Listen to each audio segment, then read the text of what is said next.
승진 명단에서 내 이름이 빠진 순간 나는 세상에서 가장 작은 사람이 되어버렸습니다.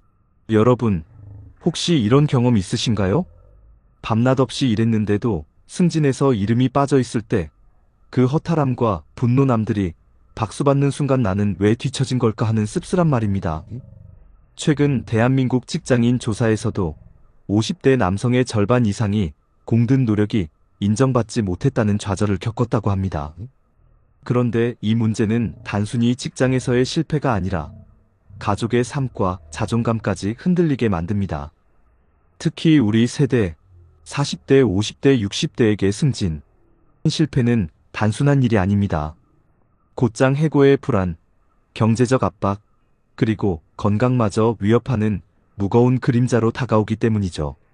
하지만 반대로 이 시기를 어떻게 이겨내느냐에 따라 인생의 다음 장이 달라집니다. 오늘은 승진에서 탈락한 아들에게 건네는 아버지의 편지를 통해 우리가 놓치지 말아야 할 삶의 지혜를 함께 나누고자 합니다.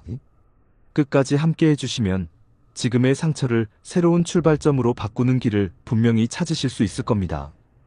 본격적인 영상 시작 전에 구독과 좋아요는 영상 제작에 정말로 큰 힘이 됩니다. 책상 위에 흰 봉투가 놓여 있었다. 아들에게라고 또박또박 적힌 글자. 박성우는 저녁밥을 시켜둔 채 회사에서 돌아온 아들 민재의 어깨가 축 늘어진 것을 보고도 아무 말 하지 못했다. 2025년 봄, 물가도 대출이자도 버겁고 병원비 영수증은 늘 두툼해지는 때 그의 집 거실에는 오래된 선풍기 바람과 씁쓸한 한숨만 맴돌았다. 성우는 중소기업 영업팀 부장으로 정년을 채우고 몇 해 전 퇴직했다. 자랑할 경력은 많지 않았다. 매출이 오르던 해보다 버티던 해가 더 많았고 명함에 새겨진 직함보다 고객에게 먼저 안부를 묻던 습관이 몸에 밴 사람. 그가 오늘 밤 꺼낸 건 회식 자리에서 배우지 못한 말들이었다. 버티는 법과 스스로를 잃지 않는 법, 그리고 내가 승진해서 미끄러졌다고 내 인생이 미끄러진 건 아니라는 말. 봉투 속 편지는 그렇게 시작됐다. 사연 도입 민재는 수도권 제조업체의 품질관리 파트에서 잔업을 달고 살았다. 주말마다 공장 라인을 돌며 불량률 보고서를 고쳤고 상사에게는 현장 정리도 실력이라는 말을 배우며 묵묵히 치웠다. 평범했지만 성실했고 집에 오면 엄마 약 봉투를 챙기고 전세 만기 알림을 확인하는 가족을 먼저 떠올리는 아들이었다. 갈등 전개. 그런데 올봄 인사발령 공지가 올라왔을 때 민재의 이름은 명단에 없었다. 후배가 먼저 팀장을 달았고 새로운 바람이라는 한 줄 코멘트가 사무실을 지나갔다. 그날 밤 냉장고 문 앞에서 그는 말없이 물만 마셨다. 절정 한 달이 지나자 경무와 초조가 겹쳐졌다. 라인에서 작은 사고가 났고 책임 소재를 둘러싼 회의에서 민재는 스스로를 더 몰아붙였다. 야간 근무 뒤 돌아온 새벽, 거실 불을 끄지 못한 채 소파에 웅크려 있던 그의 손에서 사원증이 바닥으로 떨어졌다. 전한성우는 그 손을 조용히 들어 올리며 서랍 깊숙이 넣어두었던 자신의 오래된 수첩을 꺼냈다. 아빠도 내 나이 때 승진 명단에서 3번 미끄러진 적이 있다. 그때 회사 계단을 오르내리며 내가 부족해서일까만 수백 번 되뇌었다. 그런데 버틴 끝에 알게 된 건 실력은 하루아침에 보이지 않고 태도와 관계가 먼저 보인다는 사실이었다. 그는 더 길게 말하지 않았다. 장판에 툭 떨어진 사원증을 집어 책상 위에 올려두고 내일은 보고서 첫 문장부터 바꿔보자라고만 적었다. 공장 안전등이 꺼지는 시각, 카드값 청구 알림이 울리는 시각, 전기요금, 인상 알림이 뜨는 시각을 그는 알고 있었다. 그래서 문장 사이사이에 작은 행동표를 끼워 넣었다. 라벨, 표기, 순서, 확인.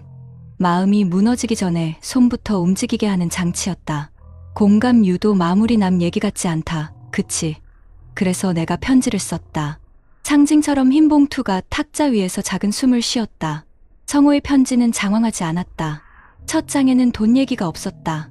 다만 누가 너를 평가하든 너는 너를 깎지 마라는 문장이 3번이나 반복되어 있었다. 그리고 둘째 장에는 그가 젊은 시절 겪었던 눈물의 골짜기가 조용히 적혀 있었다. 영업팀 막내였던 어느 해 여름, 창고에서 반품 상자를 밤새 옮기다 허리를 삐끗했고 다음 날 아침 고객 미팅에선 가격표 한 줄을 틀려 계약을 놓쳤다. 그때 선배는 실수에 이름표를 달아두면 다음엔 먼저 알아본다라고 했다. 성우는 그 말을 그대로 적었다. 실수는 내 것, 교훈도 내 것. 그는 아들에게 실패를 강요하지 않았다. 그저 실패를 붙잡고 지나온 밤들을 보여주었다. 퇴직 뒤 몇 해, 그는 매달 장부를 정리하며 현실을 배웠다. 식용유 값이 오르고 공공요금이 오를 때 눈을 감고 지낼 수 없다는 것. 이자 고지서가 도착하는 날이면 작은 정구 하나라도 꺼야 마음이 편해지는 것. 그래서 민재가 승진 명단에서 빠졌다는 소식은 체면보다 생활을 먼저 떠올리게 했다. 승진 수당이 오르면 병원비 부담을 조금 덜 수 있고 적금 만기 때 전세 보증금을 보태기 수월할 것이다. 그러나 그는 편지에서 단 한 줄도 돈으로 아들을 재지 않았다. 돈은 방편이고 너는 목적이다. 그는 적었다. 목적을 잊으면 방편이 주인을 먹는다. 편지 넷째 장에는 그가 영업팀 부장 시절에 배운 현장의 언어가 담겨 있었다. 사람은 성적표로 움직이지 않는다. 관계로 움직인다. 민재가 후배에게 자리를 내준 건 능력이 없어서만은 아닐 수 있다는 불편하지만 현실적인 문장도 있었다.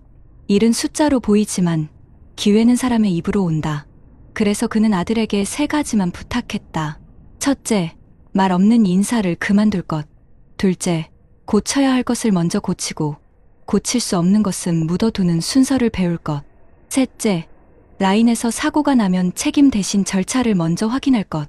그 순서는 성과보다 안전을, 성급한 정의보다 지속을 지키는 법이었고 무엇보다도 아들의 자존감을 지키는 최소한의 울타리였다. 밤이 깊어갈수록 문장들은 더 짧아졌다. 너는 괜찮다. 아빠가 알아본다. 명단이 전부가 아니다. 하지만 편지는 결코 달콤하지 않았다. 내일 출근해서 어제처럼 하지 마라. 마지막 장에는 작은 포스트잇이 붙어 있었다. 현장 순회 시간 바꾸기, 보고서 첫 줄에 선행 조치 적기, 점심시간에 라인장에게 감사 문자 보내기. 거창한 전략이 아니었다. 버티는 기술, 견디는 생활, 다시 서는 순서를 적은 메모였다. 창밖으로 새벽 택배차가 지나갔다. 성우는 봉투를 닫으며 아들이 잠든 소파 옆에 조용히 놓았다. 그리고 자신의 노트 한 장을 찢어 작은 메모를 더했다. 아들, 내가 이겨내도 되고 잠시 멈춰도 된다. 다만 내가 내 편인 것만 확인해라. 다음 날 아침 출근길 현관에서 신발끈을 매던 민재가 봉투를 들었다. 인사말 대신 눈을 들었다 내린 뒤 그는 짧게 말했다. 아빠, 오늘은 먼저 현장부터 돌고 들어갈게. 그 말 속에 성우는 알았다. 아직 명단에는 없지만 오늘의 한 줄이 내일의 명단을 바꿀 수도 있다는 것을. 그리고 그 바꾸는 힘은 누군가의 편지에서 시작된다는 것을 거실 시계는 새벽을 가리켰다. 아침 공기는 차가웠다. 민재는 출근길 지하철 손잡이를 잡고도 눈을 감았다. 회사 건물 앞에 서니 여전히 마음은 무거웠다. 승진 발표가 있던 그날 복도에서 들려오던 박수 소리가 귓가를 떠나지 않았다. 민재 씨도 열심히 했는데 이번엔 아쉽네요. 선배의 말은 위로 같았지만 실제로는 너는 부족했다라는 선언처럼 들렸다. 그때부터였다. 업무 하나에도 긴장이 몰려와 손끝이 떨리고 작은 실수마저 2배로 크게 다가왔다. 절정은 예상치 못한 순간에 찾아왔다. 여름 장마가 한창이던 어느 날 생산 라인에서 큰 기계 오작동이 발생했다. 수십 대의 제품이 불량 처리되었고 민재는 현장에서 중심을 잡지 못했다. 보고서 작성 과정에서 숫자가 틀렸다는 지적을 받자 그는 회의실에서 눈앞이 하얘졌다. 누군가는 무심히 승진 못하는 이유가 있네라고 중얼거렸다. 그 말이 비수처럼 꽂혔다. 퇴근길, 비에 젖은 양복 주머니에서 아버지가 남긴 편지 봉투가 손끝에 닿았다. 그 순간 그는 깨달았다.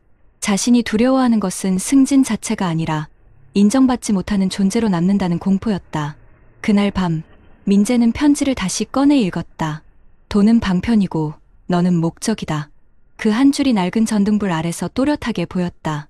아버지가 젊은 시절 반품 상자를 옮기며 삐끗한 허리를 붙잡고도 다음 날 고객을 찾아갔다는 이야기가 떠올랐다. 실수는 내 것, 교훈도 내 것. 그 말은 패배의 낙인이 아니라 살아가는 기술이라는 걸 처음 이해했다.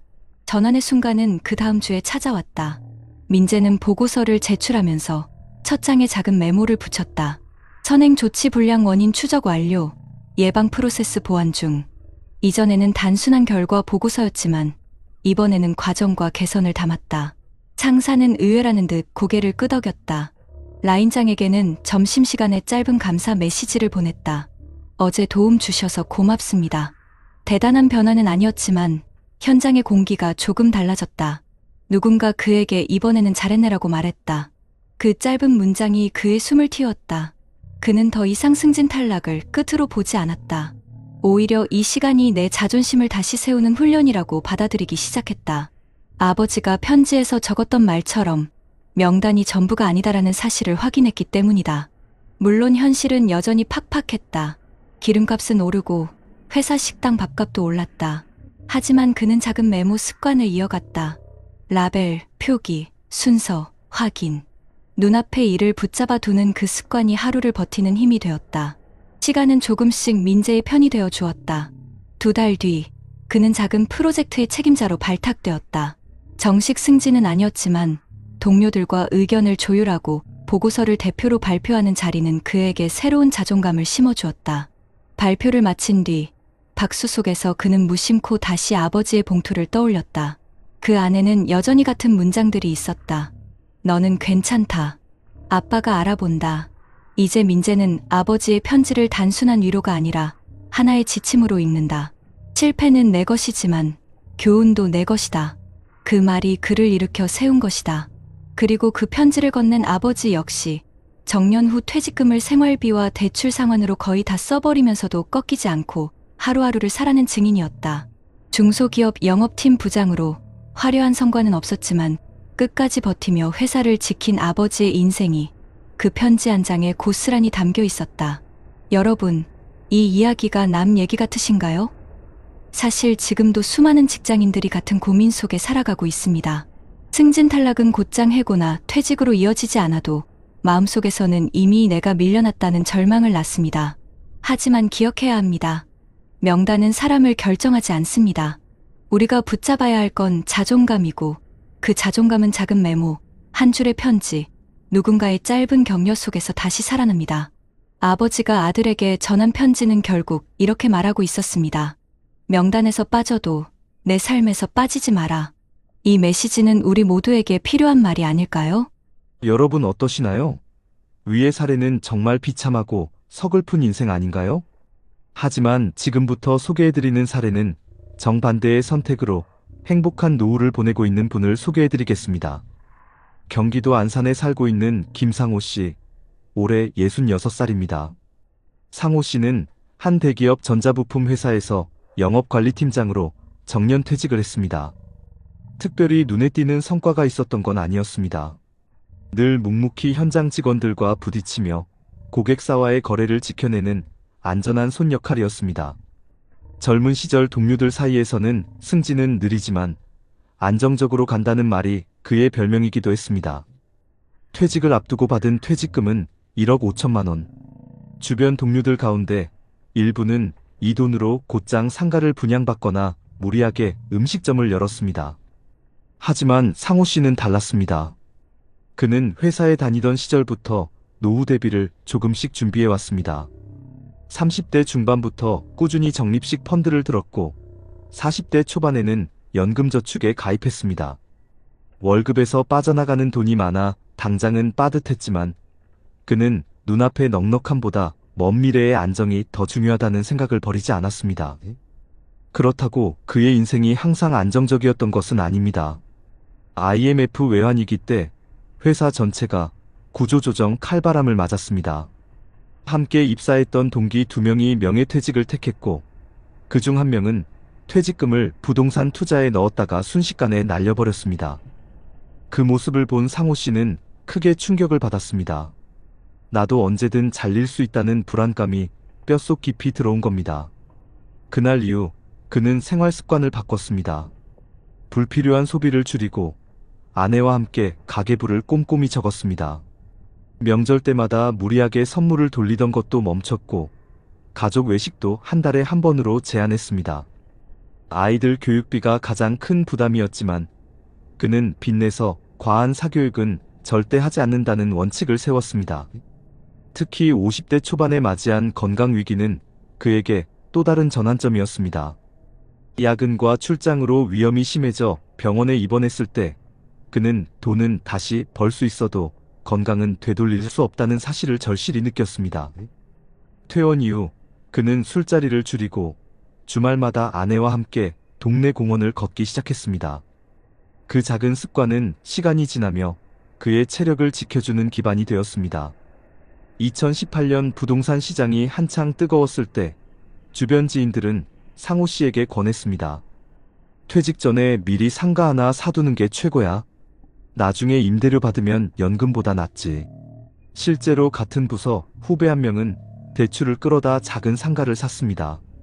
하지만 2023년 경기 침체와 함께 공실이 늘어나자 후배는 이자도 못 내 힘들어하는 모습을 보였습니다. 반면 상호 씨는 유혹을 뿌리쳤습니다. 그는 아내와 함께 긴 대화를 나눴습니다. 여보, 퇴직금은 절대 한 방에 날아갈 수 있는데 쓰지 말자. 안정적인 흐름이 필요해. 그래, 우리 나이엔 모험보다 확실한 게 좋아.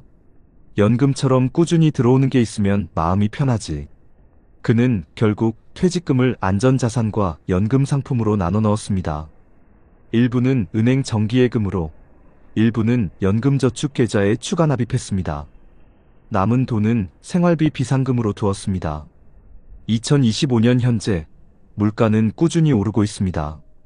전기요금과 가스요금 인상, 식료품 가격 상승은 많은 은퇴자들에게 큰 부담이 되고 있죠. 하지만 상호 씨 부부는 비교적 여유로운 생활을 이어가고 있습니다. 매달 국민연금과 연금저축에서 나오는 금액이 합쳐져 생활비를 충당할 수 있기 때문입니다. 무엇보다 큰 차이는 마음의 안정이었습니다. 같은 아파트 단지의 또래 이웃 중 일부는 여전히 아르바이트를 전전하거나 자녀에게 생활비를 의지하고 있었습니다. 하지만 상호 씨는 아침마다 텃밭에서 상추를 따고 아내와 함께 동네 작은 도서관에서 자원봉사를 다니며 시간을 보냈습니다. 손주가 놀러오면 준비해둔 저금통에서 용돈을 꺼내주는 재미도 있었습니다.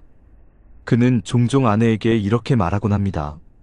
내가 예전에 무리해서 상가 투자했으면 지금 아마 집도 잃고 마음도 잃었을 거야. 아내는 웃으며 대답합니다. 당신이 미리 준비해둔 덕분에 지금 이렇게 웃는 거잖아요. 여러분, 상호 씨의 이야기는 결코 특별한 재능이나 운 덕분이 아닙니다. 그는 평범하게 회사에 다니며 작은 습관과 원칙을 지켜온 것뿐입니다.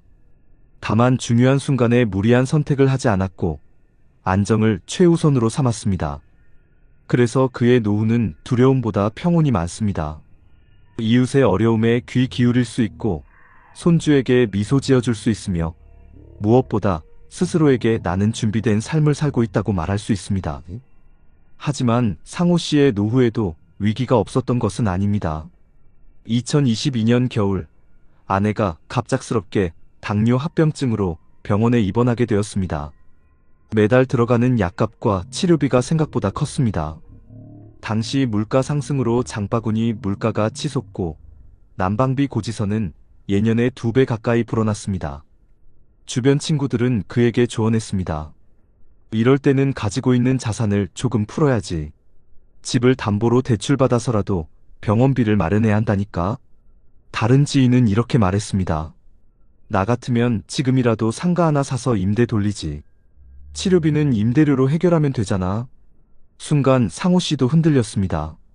퇴직금으로 남겨둔 예금이 점점 줄어드는 걸 보면서 마음 한켠에 불안이 몰려왔기 때문입니다. 하지만 그는 결국 큰 결정을 내리지 않았습니다. 이유는 단순했습니다. 내가 지금 무리한 선택을 하면 나중에 더 큰 구멍이 날 수 있다. 그는 아내와 상의한 끝에 치료비는 국민연금과 연금저축에서 나오는 현금 흐름 안에서 조정하기로 했습니다. 생활비를 줄이고 여가 지출을 아끼고 대신 건강 회복에 집중하기로 한 것입니다. 그 결정은 쉽지 않았지만 시간이 지나며 옳았다는 것을 알게 되었습니다. 아내는 재활치료를 거쳐 건강을 어느 정도 회복했고 두 사람은 생활 습관을 바꾸면서 지출을 다시 관리할 수 있었습니다. 아내가 회복한 뒤 두 사람은 새로운 습관을 만들었습니다. 매일 아침 함께 걷기, 주말마다 텃밭 돌보기, 그리고 손주와 시간을 보내는 것. 단순한 일상이었지만 그것이야말로 노후의 안정과 행복을 지켜주는 힘이었습니다.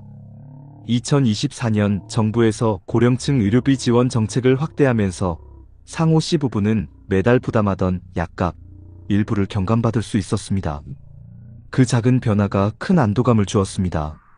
준비해둔 연금에다 정부의 지원이 더해지니 이제는 예기치 못한 상황에도 무너지지 않겠구나. 상호 씨는 아내와 함께 다시금 미래를 긍정적으로 바라볼 수 있었습니다. 그는 동네 주민센터에서 진행하는 금융교육에도 꾸준히 참여했습니다. 거기서 만난 또래 친구들과 경험을 나누며 노후에는 소득의 크기보다 소득의 안정성이 중요하다는 점을 다시 확인했습니다. 많은 이웃이 무리한 투자로 고생하고 있다는 이야기를 들을 때마다 상호 씨는 스스로에게 다짐했습니다. 나는 잘 버텼다. 그리고 앞으로도 이 길을 지켜야 한다. 여러분, 상호 씨의 삶은 극적으로 드라마틱하지 않습니다. 그저 평범한 직장인으로 살다가 조금 일찍부터 노후 준비를 시작했고 무리하지 않았을 뿐입니다. 하지만 그 차이가 노후의 무게를 완전히 달라지게 만들었습니다. 지금도 많은 사람들이 비슷한 갈림길에 서 있습니다. 퇴직금을 어디에 써야 할지 고민하고 눈앞의 이익에 흔들리며 불안 속에서 결정을 내립니다. 하지만 상호 씨의 이야기가 보여주듯 안정과 준비를 선택한 사람에게는 위기가 와도 다시 설 수 있는 힘이 있습니다. 그는 손주가 놀러 올 때마다 이런 말을 자주 합니다. 할아버지가 젊었을 때 한 번의 유혹에 흔들렸다면 너에게 줄 용돈도 웃음도 없었을 거야. 이 말 속에는 단순한 자랑이 아니라 긴 세월을 버티며 배운 교훈이 담겨 있습니다. 여러분, 노후의 행복은 결코 우연히 오지 않습니다. 준비한 만큼, 그리고 무리하지 않은 만큼 다가옵니다. 위에서 소개한 불행한 사례가 남 얘기 같지 않듯 상호 씨의 사례 또한 우리에게 실현 가능한 길을 보여줍니다. 지금의 작은 선택이 앞으로의 큰 차이를 만들어낼 것입니다. 여러분, 먼저 한국의 현실부터 다시 확인해 봐야겠어요. 한국 고령자의 상대적 빈곤율은 OECD 국가 중에서도 가장 높은 수준입니다. 실제로 2018년 기준으로 기준 중위소득의 절반 이하로 사는 65세 이상 인구 비율이 40%를 넘었고 2021년에는 37.7%까지 조금 낮아졌지만 여전히 OECD 평균 약 13%의 3배에 달합니다. 게다가 소득뿐 아니라 자산과 소비를 포함해보면 빈곤의 정도는 여전히 심각한 수준이며 특히 1950년 이전 출생한 고령층에서 더 높게 나타난다고 합니다. 연금 체계도 충분한 보호를 제공하지 못하고 있다는 것이 현실입니다. 기본연금은 2021년 기준 최대 30만원 수준이었는데 이는 노후 생활비의 아주 일부만을 채워줄 뿐입니다. 위키백과 그리고 한국의 공공사회복지 지출은 GDP 대비 약 12.3%에 불과한데 이는 OECD 평균 20.1%의 60% 수준밖에 안 되가 노인을 위한 복지연금 지출로 넉넉하다고 보기 어렵죠. 인구 구조도 빠르게 변하고 있습니다. 2022년 기준으로 65세 이상 인구 비율이 14%를 넘어 이미 고령사회로 진입했으며 2045년에는 세계에서 가장 빠르게 초고령 사회로 진입할 것으로 예상됩니다. 2067년에는 고령층이 전체 인구의 46.5%를 넘어설 전망이에요. 한편 국민연금 기금의 지속 가능성도 도전받고 있습니다. 최근 국회는 국민연금 보험료율을 현행 9%에서 향후 8년간 점진적으로 13%까지 인상하고 2026년까지 소득 대체율을 41.5%에서 43%로 높이는 개혁을 통과시켰습니다. 이는 공적연금 기금의 고갈 시점을 15년 정도 늦춰 2071년까지 연장하겠다는 계획입니다. 또한 한국의 피크임금 시스템 즉 56세 이후 임금을 연차별로 줄이다가 정년퇴직을 맞이하도록 설계된 구조는 고령층의 소득을 크게 줄이는 문제로 지적받고 있습니다. 60세 이상 노동자 중 약 70%가 불안정 고용 상태에 있고 65세 이상 고령자의 약 38%는 빈곤선 이하 소득으로 살아간다는 통계도 있습니다. 한편 국외를 살펴보면 세계은행이나 OECD에서도 한국의 노후소득 보장 체계가 취약하다고 평가받고 있으며 급속한 고령화와 낮은 복지 지출이 결합되어 노인 빈곤 문제를 악화시키고 있다는 분석이 많습니다. 구체적 논문명은 언급하지 않습니다. 이러한 자료들은 위 사례처럼 꼼꼼히 준비하고 안정적 자산연금 기반을 갖춘 분이 얼마나 드물고 또 중요하게 여겨지는지를 보여주는 강력한 배경이 됩니다. 여러분, 이제부터는 실질적으로 도움이 될 만한 정책들을 함께 볼게요. 먼저 대한민국 정부는 2025년 노인에게 가능한 일자리를 110만 개 만들고 기본연금과 장애연금을 2.3% 인상하기로 했습니다. 그리고 서울시에서는 2040년까지 최대 225곳의 실버케어 센터를 짓는 계획으로 고령층의 복지 서비스 접근성을 높이려고 노력하고 있습니다. 더불어 2025년 1월에는 시니어 고용지원센터가 문을 열어 60세 이상 고령자에게 적합한 민간 일자리를 연결하고 맞춤형 직무 교육을 제공하게 되었습니다. 이처럼 한국에서는 단순 연금만이 아니라 실제 일할 수 있는 기회와 지역 기반 돌봄 인프라를 확충하는 쪽으로 정책을 짜고 있어요. 또한 치매나 장기요양 같은 문제도 관심의 대상이 되고 있는데요.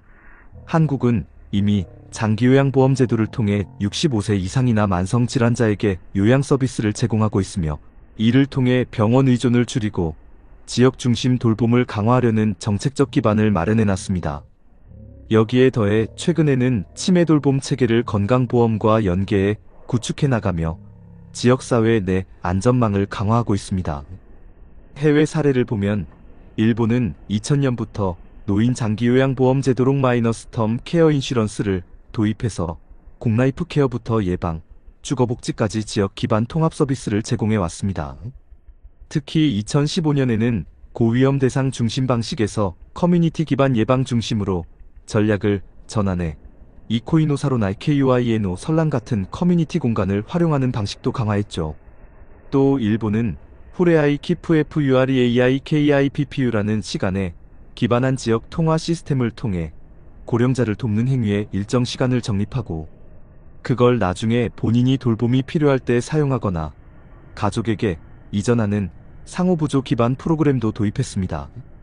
이 시스템은 단순 복지가 아니라 연대와 신뢰의 구조를 만드는 방식으로 우리도 참고할 만한 아이디어입니다.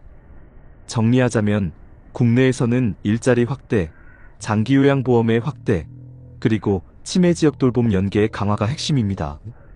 지자체별로 실버케어 센터, 시니어 고용센터 같은 공간과 지원망을 확대하고 있어요. 해외, 특히 일본 사례에서는 지역 기반 예방 돌봄, 상호부조 시스템, 통합 커뮤니티 케어라는 접근이 매우 유효합니다. 여기서 중요한 건 이 정책들을 내 삶의 도구로 실제 활용하는 것입니다. 예를 들어 주민센터나 복지센터의 장기요양급여 절차를 문의해보거나 시니어, 일자리 정보를 꼼꼼히 챙기고 동네 커뮤니티 활동에 참여해 후레아의 키프 같은 상호지원 네트워크를 만들어보는 것도 좋습니다. 그리고 무조건 장기 투자나 고위험 투자 전에 이런 제도적 안전망을 먼저 챙기는 것이 진짜 노후 안정을 지키는 길이니까요. 한 장의 편지는 때로는 무너진 마음을 일으켜 세우고 또 한 장의 저금통은 미래를 환하게 밝혀주는 등불이 된다. 쓰러진 이름표를 붙잡고 울던 이도 있었고 작은 습관을 지켜내며 웃음을 남긴 이도 있었다. 길은 다르지만 결국 우리의 노후는 오늘의 선택으로 쓰여지는 또 다른 이야기다. 여러분, 오늘 우리는 두 사람의 삶을 함께 걸어왔습니다. 승진에서 탈락하고 자신감을 잃어 매일이 두려움이었던 한 남자의 이야기. 그리고 무리하지 않고 한 발짝씩 준비하며 평온한 노후를 맞이한 또 다른 남자의 이야기. 한 사람은 명단에서 이름이 빠진 순간 세상에서 가장 작은 존재가 되었고 다른 한 사람은 이름표보다 자신을 먼저 믿으며 삶을 지켜냈습니다.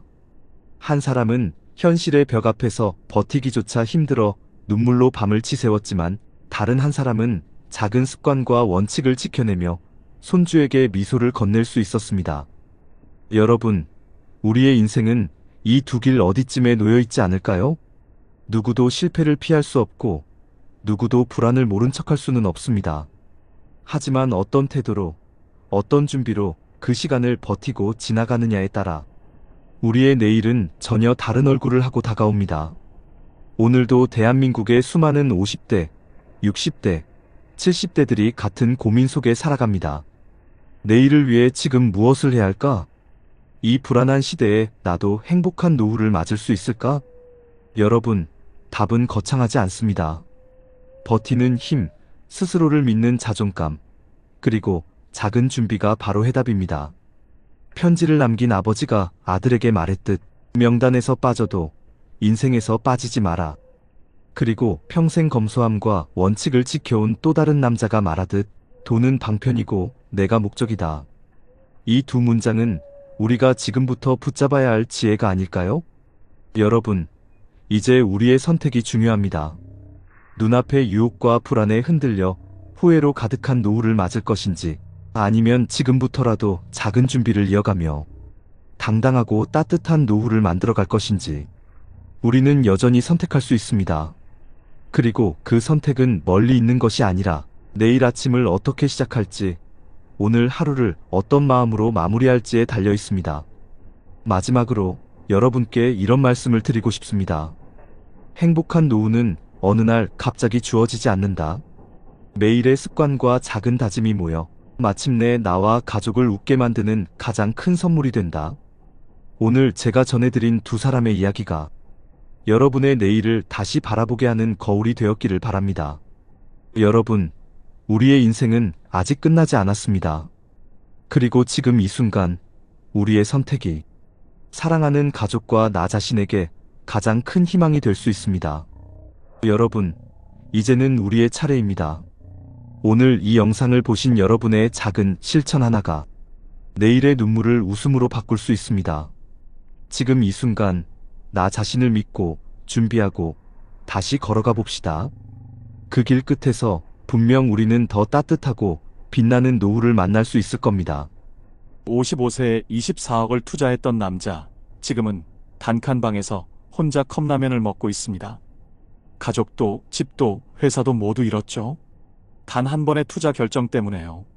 여러분, 혹시 최근 뉴스에서 수도권 외곽 신도시에 상가 투자했다가 경매로 모든 걸 잃은 중년 가장의 이야기 들어보셨나요? 역세권, 호재, 수익률 8% 보장 이런 말 믿고 투자했다가 월세 한 푼 못 받는 상태로 이자만 수천만 원 갚는 사람들 생각보다 훨씬 많습니다. 혹시 지금 나도 은퇴 전에 뭐 하나 해놔야 하지 않나? 그런 고민하고 계시다면 오늘 이 영상은 반드시 끝까지 보셔야 합니다. 이 영상에서는 실제로 벌어진 한 중년 남성의 처참한 실패 사례와 같은 조건 속에서 현명한 판단으로 노후를 지켜낸 사람의 이야기를 함께 소개해드립니다. 내가 원하는 노후는 어떤 모습인지 지금부터 함께 생각해 보시죠. 잠시 시작하기 전에 구독과 좋아요는 이 채널을 계속 이어갈 수 있는 큰 힘이 됩니다. 여러분의 작은 클릭이 많은 분들의 노후를 지키는데 도움이 됩니다. 그리고 오늘 영상에서는 방금 말씀드린 내용과 관련해 대한민국에서 실제로 벌어진 안타까운 한 사례와 그와는 정반대로 현명한 판단으로 안정된 노후를 맞이한 또 다른 사람의 이야기를 함께 소개해드릴 예정입니다. 영상을 끝까지 보시면서 나는 과연 어떤 선택을 하고 싶을까? 내 노후는 어느 쪽에 가까운가? 한 번쯤 깊이 생각해 보시는 시간이 되시길 바랍니다. 박종만 씨는 올해 61살입니다. 인천 서구에서 28년간 금속 부품 공장을 운영해온 그는 2023년까지는 누구보다 성실한 가장이자 사장으로 불렸습니다.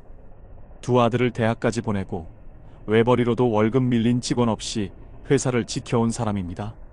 하지만 2024년 초 그는 돌이킬 수 없는 선택을 하게 됩니다. 부동산 중개업을 하던 후배의 권유로 김포 신도시에 들어서는 상가 건물을 세 채 분양받게 된 겁니다. 김포 골드라인이 연장되고 여기 생기면 여기 상가는 무조건 대박이야 라는 말이 결정적이었습니다. 그는 당시 퇴직금을 포함해 현금으로 가지고 있던 4억 원을 계약금으로 쓰고 나머지 19억 원을 대출로 채웠습니다. 월 이자만 900만 원이 넘었습니다. 하지만 박 씨는 걱정하지 않았습니다. 분양사 측이 제시한 자료에 따르면 임대 수익은 매달 2천만 원 이상, 세금과 이자를 내고도 충분히 남는 장사라고 생각했습니다. 분양 계약서를 쓰던 날, 박 씨는 웃으며 이렇게 말했습니다. 이제 진짜 노후가 편해지겠구나. 문제는 입주 후부터 시작됐습니다. 2024년 여름 상가는 준공 승인을 받았지만 임차인은 나타나지 않았습니다. 인근에는 비슷한 상가 건물들이 우후죽순 들어섰고 김포 골드라인역 개통은 예상보다 지연되었습니다. 박 씨는 처음엔 기다렸습니다. 연말쯤이면 문의가 오겠지. 하지만 석 달이 지나도 상황은 나아지지 않았습니다. 주변 상가 주인들도 하나둘 발을 빼기 시작했고 공실률은 12%를 넘겼습니다. 결국 이자 납입일이 다가왔고 박 씨는 회사 자금에서 이자를 빼내기 시작했습니다. 직원들 급여 일부도 한 달씩 밀렸습니다. 그는 죄책감에 시달렸지만 이 상황이 곧 끝날 거라는 희망을 버리지 않았습니다. 하지만 이듬해인 2025년 초 상황은 더욱 악화됐습니다. 김포 상권의 공실률은 15%가 넘었고 박 씨가 매입한 건물은 한층 전체가 비어 있었습니다. 그는 임대료를 반값으로 내렸지만 그래도 연락이 오지 않았습니다. 가족도 힘들어지기 시작했습니다. 대학생 둘째 아들은 학비를 벌기 위해 새벽 아르바이트를 시작했고 아내는 박 씨 몰래 보험 2개를 해지했습니다. 박 씨가 이 사실을 알게 된 건 통장에서 자동이체가 빠지지 않은 날이었습니다. 그는 점점 숨을 쉬기 어려워졌습니다. 새벽 3시, 4시에 잠에서 깨 창밖만 멍하니 바라보다가 출근하는 날이 반복됐습니다. 공장은 점점 수주가 줄었고 기존 거래처 2곳이 계약을 중단했습니다. 이유는 단순했습니다. 사장님, 최근 신용등급이 떨어지셨더라고요. 본사에서 리스크 관리 지침이 나왔어요. 신용등급은 9등급까지 떨어졌고 은행에서는 추가 대출을 거절했습니다. 박 씨는 결국 결단을 내려야 했습니다. 회사의 설비 일부를 중고로 팔아 이자 일부를 막았고 직원 3명을 구조조정했습니다. 당시 직원 중 한 명이 사장님, 여기까지 버틴 것도 기적이에요. 라고 말해줬지만 박 씨는 웃을 수 없었습니다. 2025년 봄, 그는 아내에게 결국 이렇게 말했습니다. 여보, 우리 집도 팔아야 할 것 같아. 인천 서구에 있는 33평 아파트. 그들이 20년을 살아온 집이었습니다. 시세는 7억이었지만 금매로 5억 9천만 원에 내놓았고 실제 계약은 5억 6천에 이루어졌습니다. 그 돈으로 이자, 일부와 회사 운영비를 충당했지만 손에 남는 건 거의 없었습니다. 이사한 곳은 경기도 김포의 외곽, 전세 2억 5천만 원짜리 오래된 다세대 주택이었습니다. 방은 둘, 아이들 방은 따로 만들 수 없었습니다. 박 씨는 거실에 매트리스를 펴고 잠들었고 아내는 부엌 옆 작은 방에 자리를 잡았습니다. 이삿날 둘째 아들이 우리 다시 돌아올 수 있지? 라고 묻자 박 씨는 대답을 하지 못했습니다. 그해 여름 상가는 경매에 넘어갔습니다. 최초 분양가보다 훨씬 낮은 금액으로 낙찰됐고 그 차액은 고스란히 박 씨의 채무로 남았습니다. 채권자는 변제를 요구했고 박 씨는 남은 공장 기계를 모두 처분해 겨우 일부를 상환했습니다. 그리고 지금 그는 예전 공장 인근에서 철물점을 운영하고 있습니다. 하루 매출은 10만 원 남짓. 직원은 없고 혼자 셔터를 올리고 내립니다. 가끔 박 씨는 그 상가 앞을 지납니다. 지금은 편의점과 네일숍, 작은 병원이 들어섰습니다. 그는 그 모습을 바라보다 혼잣말처럼 중얼거립니다. 그때 내가 왜 그랬을까? 아내와 아이들은 여전히 곁에 있지만 그 눈빛은 예전과 다릅니다. 시간은 흘렀지만 박 씨의 마음엔 그때의 선택이 아직도 깊이 남아 있습니다. 그리고 그 흔적은 지금도 조용히 그의 하루를 무겁게 끌고 갑니다. 여러분 어떠시나요? 위의 사례는 정말 비참하고 서글픈 인생 아닌가요? 하지만 지금부터 소개해드리는 사례는 정반대의 선택으로 행복한 노후를 보내고 있는 분을 소개해드리겠습니다. 경기도 고양시 덕양구에 사는 정혜성 씨는 올해 65살입니다. 젊은 시절부터 대기업 정비부서에서 36년을 근무한 뒤 정년 퇴직을 앞두고 그는 고민에 빠졌습니다. 내가 퇴직하고 나면 과연 뭘 하며 살아야 할까? 정 씨는 아파트 한 채 외엔 별다른 자산이 없었고 퇴직금으로 뭘 해야 할지도 막막했습니다. 하지만 그는 성급하게 움직이지 않았습니다. 퇴직 2년 전부터 근로자복지공단에서 운영하는 은퇴설계 프로그램을 등록했고 지역시청에서 운영하는 노후금융 멘토링 과정도 이수했습니다. 그곳에서 만난 한 노년 심리 상담사는 이렇게 말했습니다. 돈은 쓰는 속도보다 버는 구조가 중요합니다. 안정적인 흐름이 만들어져야 가족도 마음 편히 지낼 수 있어요. 이 말이 정 씨에게 큰 울림을 주었습니다. 퇴직 후 정 씨는 아파트를 팔지 않았습니다. 오히려 25년간 살아온 아파트를 임대로 전환하고 본인은 근처 월세 60만 원짜리 원룸으로 이사했습니다. 이 집은 아이 둘 대학 보낼 때 고생했던 터전이에요. 하지만 이제는 이 아파트가 우리 가족을 지켜줄 수 있어야죠. 정 씨는 임대 수익으로 월 150만 원을 확보했고 퇴직금 중 일부는 시니어 연금 상품에 분산 투자했습니다. 월 25만 원의 확정연금을 받고 있으며 나머지는 CMA 계좌와 적립식 펀드로 분산해 두었습니다. 그는 이렇게 말합니다. 불확실한 수익보단 일정한 흐름이 주는 마음의 안정이 크더라고요.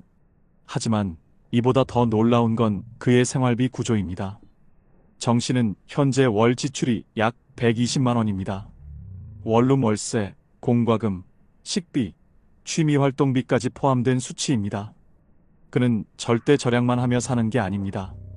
매주 도서관에 가서 글쓰기 수업을 듣고 한 달에 한 번은 친구들과 개모임을 합니다. 돈 안 드는 행복이 참 많아요. 여기저기 다녀보니 결국 사람과 취미가 남더라고요. 그는 외출할 때 항상 가계부를 손에 들고 다닙니다. 지출은 앱으로 관리하고 일주일 단위로 점검합니다. 예전 직장 동료들이 아직도 그렇게 사냐?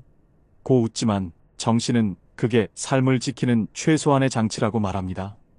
2025년 봄, 그는 자신보다 5살 어린 후배의 전화를 받았습니다. 형, 나 신도시에 상가 하나 분양받았는데 이자 감당이 안 돼. 정 씨는 말없이 한참을 들었습니다. 그리고 그 후배에게 이런 말을 했습니다. 나는 돈을 벌려고 하지 않았어. 내가 가진 걸 오래 지키고 싶었을 뿐이야. 그는 매일 아침 5시에 일어나 동네 공원을 걷고 아침 8시엔 근처 도서관 열람실로 향합니다. 낮에는 동네 복지관에서 자원봉사를 하고 주말엔 아이들과 함께 시간을 보냅니다. 첫째는 결혼해서 외국에 있지만 매주 영상통화를 한다고 합니다.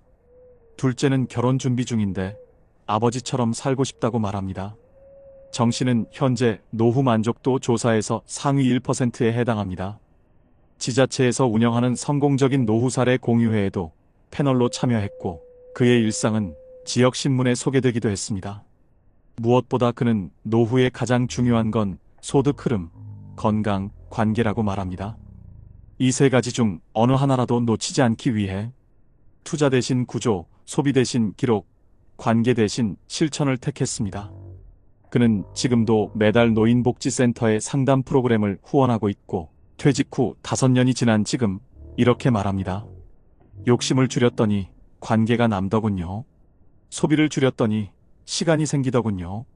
그리고 무엇보다 내가 나를 지킬 수 있게 되었어요. 이 말이 끝나자 기자였던 인터뷰어는 말없이 고개를 끄덕였습니다. 정혜성 씨의 선택은 화려하지 않았지만 그는 오늘도 변함없는 평온 속에서 하루를 시작하고 있습니다. 정 씨의 하루는 매우 규칙적입니다.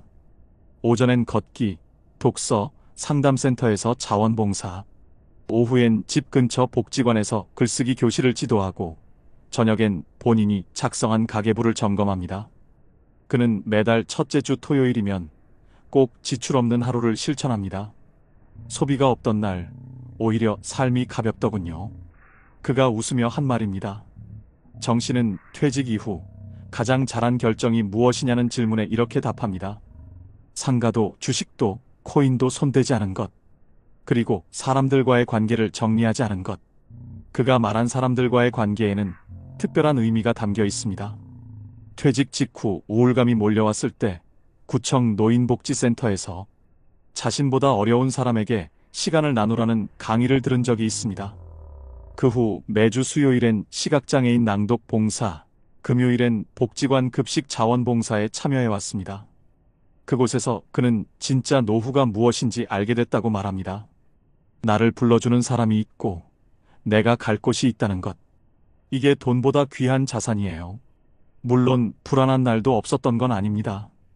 첫 겨울 난방비가 많이 나왔을 때는 이러다 정말 부족해지면 어쩌지? 라는 생각이 스쳤습니다. 하지만 그때도 그는 소비 내역을 되짚으며 방향을 조정했고 불안은 숫자가 아니라 관계에서 온다는 결론을 내렸습니다. 2025년 가을 정혜성 씨는 작은 메모장을 하나 들고 병원에 들렀습니다. 정기 건강검진 결과를 듣기 위해서였습니다. 혈압, 콜레스테롤, 혈당 수치 모두 안정적이었습니다. 의사가 그에게 물었습니다. 별다른 비결이라도 있으신가요? 정 씨는 환하게 웃으며 대답했습니다. 기록이요. 제 일상은 제가 쓴 지도로 움직입니다. 그는 요즘 작은 꿈이 생겼습니다. 지역 복지관의 시니어 금융 문예 모임을 만들어 자신처럼 퇴직 후 불안한 이들에게 배운 것을 나누고 싶다는 겁니다. 우리는 돈을 위해 일했지만 노후에는 돈이 우리를 지켜야 해요. 정 씨가 가장 자주 쓰는 말입니다. 이제 정혜성 씨에게 노후는 두려움의 시간이 아니라 오히려 두 번째 성장기로 여겨지고 있습니다. 그가 매일 아침 문을 열고 나갈 때 그 발걸음은 가벼우면서도 단단합니다. 누구도 알아주지 않아도 괜찮습니다. 그는 자신이 선택한 길 위에서 누구보다 자신 있게 걸어가고 있습니다. 상가 투자 실패 사례는 단순한 개인의 문제가 아니라 지금 한국 사회가 직면한 구조적 현실을 반영하고 있습니다. 특히 신도시와 역세권 상가에 몰리는 기대 심리는 오히려 집단 착시를 불러일으키고 있다는 지적도 많습니다. 한국부동산원에서 발표한 자료에 따르면 2025년 기준 수도권 신도시 상업용 부동산의 평균 공실률은 14.2%에 달했으며 이는 3년 전보다 4.5%p 이상 상승한 수치입니다.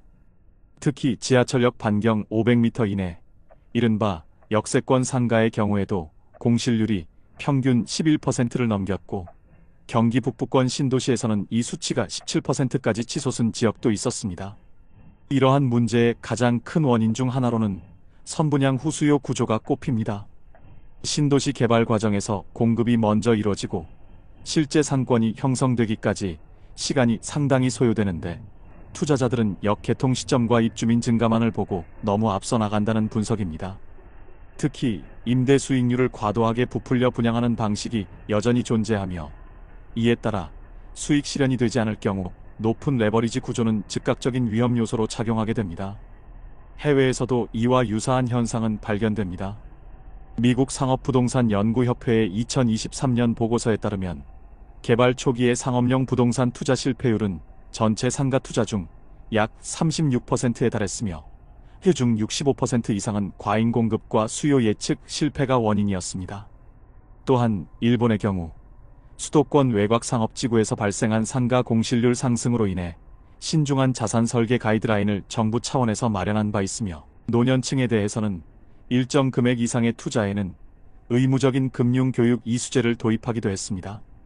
한국의 경우 아직 노후 자산관리 및 고령층 대상 상가 투자 리스크에 대한 공적 보호장치가 충분히 마련되어 있지 않습니다. 현재 대부분의 시니어 투자자들은 자신이 직접 정보를 수집하거나 분양 상담사나 지인의 소개에 의존해 결정을 내리는 구조입니다. 문제는 이러한 투자 정보가 수익 기대 중심으로 편향되어 있다는 점입니다. 실제 한 시민단체가 발표한 상가 분양 설명 자료 50건을 분석한 결과 90% 이상이 역세권, 수익률 보장, 확정 임대라는 표현을 반복적으로 사용하고 있었으며 공실 가능성, 경쟁 상권 등에 대한 설명은 대부분 누락되어 있었습니다. 특히 고령층 투자자일수록 안정성보다 단기 수익성에 더 매몰되는 경향이 있다는 연구도 존재합니다. 유럽연합 소비자보호위원회에서 시행한 2022년 금융심리 보고서에 따르면 퇴직 후 5년 이내의 연령대가 위험성이 높은 투자 상품에 더 과감하게 투자하는 비율이 가장 높았고 이들의 상당수가 정보 부족보다는 확신과 자기 과신에 의한 선택이었다고 분석하고 있습니다. 다시 말해 실패는 정보 부족의 문제가 아니라 객관적인 판단을 흐리게 만드는 확신에서 비롯된다는 점입니다. 더불어 한국의 중장년층은 부동산을 통한 노후 설계를 선호하는 비율이 지나치게 높다는 점도 문제입니다. 2024년 한 여론조사 기관의 발표에 따르면 50세에서 69세 사이 응답자 중 73%가 퇴직 이후 상가나 부동산 임대 수익을 통해 생활비를 충당할 계획이라고 응답했으며, 실제로 임대 수익으로 생활 가능한 자산 규모를 확보한 경우는 전체의 18%에 불과했습니다. 이는 준비와 계획이 아닌 기대와 추측에 의한 노후 설계가 많다는 것을 보여주는 단적인 예입니다. 한편 상가 투자에서 가장 흔히 간과되는 점 중 하나는 임대 수익률과 실제 운영 비용 간의 괴리입니다. 많은 분양 홍보 자료에는 월 수익만 강조되어 있지만 실제로는 관리비, 세금, 유지보수 비용, 공실 리스크까지 감안할 경우 수익률은 절반 수준까지도 떨어질 수 있습니다. 예를 들어 분양 당시 제시된 연 수익률이 7%였다 하더라도 공실이 두세 달만 지속돼도 실질 수익률은 3% 이하로 급락하며 대출 이자를 감당하지 못하는 구조로 전환되기 쉽습니다. 해외에서도 이와 같은 경고는 반복되어 왔습니다. 캐나다 소비자금융보호국은 최근 은퇴 연령층의 부동산 투자 확대에 대해 고정소득 구조를 가진 이들에게는 변동성 자산이 지나치게 위험할 수 있으며 투자 손실보다도 회복 불가능한 심리적 손상이 더 큰 문제라고 지적한 바 있습니다. 또한 호주 고령자 자산관리협회는 퇴직자일수록 투자보다는 현금 흐름 중심의 방어적 포트폴리오를 구성해야 하며 부동산은 그 중에서도 가장 신중해야 할 자산군이라고 권고하고 있습니다. 한국 역시 지금은 투자 유행이 아닌 자산의 생존 가능성을 점검해야 할 시기입니다. 상가 하나로 노후를 바꿔보려는 시도가 오히려 모든 것을 무너뜨릴 수 있다는 현실, 그리고 그로 인해 회복까지 수년이 걸릴 수 있다는 사실을 우리는 잊지 말아야 합니다. 이처럼 상가 투자로 인해 무너지는 삶을 막기 위해서는 단순한 경고가 아니라 구체적인 대안과 체계적인 제도적 장치가 반드시 병행되어야 합니다. 무엇보다 개인이 감당하기 어려운 정보 비대칭 문제를 줄이기 위해 공공기관의 개입과 가이드라인 제공이 더욱 적극적으로 이뤄질 필요가 있습니다. 현재 대한민국에서는 일부 지자체에서 노후 자산 관리를 위한 무료 재무설계 프로그램과 교육과정을 운영하고 있는데, 서울시의 시니어 재무설계 클리닉은 60살 이상 시민을 대상으로 은퇴자금 진단, 연금 설계, 부동산 운용 전략 등을 무료로 제공하며 매년 약 3,000명 이상이 참여하고 있는 실효성 있는 프로그램 중 하나입니다. 또한 대전시의 5060 미래설계 아카데미는 50대 이상 중장년층을 위한 맞춤형 교육 프로그램으로 단기 강의부터 심화 컨설팅까지 연계되어 있어 참가자들 사이에서 실제 투자 방향이나 자산운용 방식의 변화를 일으킨 사례가 보고되고 있습니다. 인천광역시는 시니어 금융생활학교를 통해 금융 피해 예방과 안정적인 노후 재무 구성을 돕고 있으며, 전라북도 익산시는 노인복지관과 연계해 노후 설계 1:1 자산관리 코칭을 제공하고 있습니다. 또한 중앙정부 차원에서도 금융감독원은 매년 고령 금융 소비자 보호 가이드를 발간하고 있으며, 여신금융협회와 연계하여 시니어 대상 금융교육도 점차 확대되고 있습니다. 그러나 여전히 홍보 부족과 접근성 문제로 실수요자에게 도달하지 못하는 경우가 많다는 점에서 지역 사회 차원의 보완이 필요한 실정입니다. 이와 관련해 해외 사례도 눈여겨볼 필요가 있습니다. 일본의 경우 고령자 부동산 투자관리법을 통해 65살 이상 고령자가 일정 금액 이상의 부동산을 매입할 경우 의무적으로 제3자 전문가의 리스크 평가와 상담을 거치도록 법제화하고 있습니다.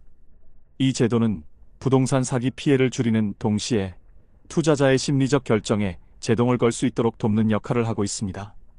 또한 캐나다는 고령자 금융 피해 방지를 위해 시니어 인베스트먼트 보호 네트워크를 구성해 일정 나이 이상의 투자자가 고위험 투자 계약을 체결하려 할 경우 금융사가 일정 기간 유예를 두고 추가 설명 및 위험 평가를 수행하도록 법으로 명시하고 있습니다.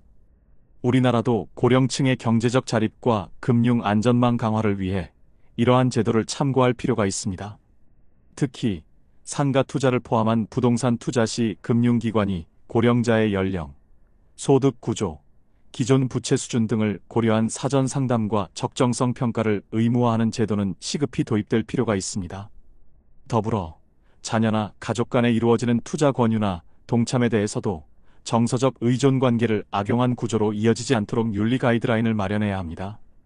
그리고 개인 차원에서도 꼭 실천할 수 있는 작은 변화들이 필요합니다. 먼저, 투자 결정을 하기 전에 반드시 제3자와 상의하는 습관을 갖는 것이 중요합니다. 지자체의 재무상담센터, 노인복지관, 혹은 공공기관의 금융상담센터를 활용하면 무료로 객관적인 조언을 받을 수 있으며 상담 내용은 대부분 비공개와 비상업적 기준을 따르기 때문에 신뢰할 수 있습니다. 둘째, 지금 거주하고 있는 자산이나 현금 흐름을 중심으로 내가 당장 움직이지 않아도 되는 자산 구조를 먼저 설계해보는 것이 좋습니다. 소유보다 흐름이 중요하다는 인식이 필요합니다. 셋째, 자산을 운용하는 것이 아닌 유지하고 보호하는 것을 목표로 설정하는 것도 중요합니다. 대부분의 고령층이 범하는 실수는 한 번에 해결하려는 선택입니다.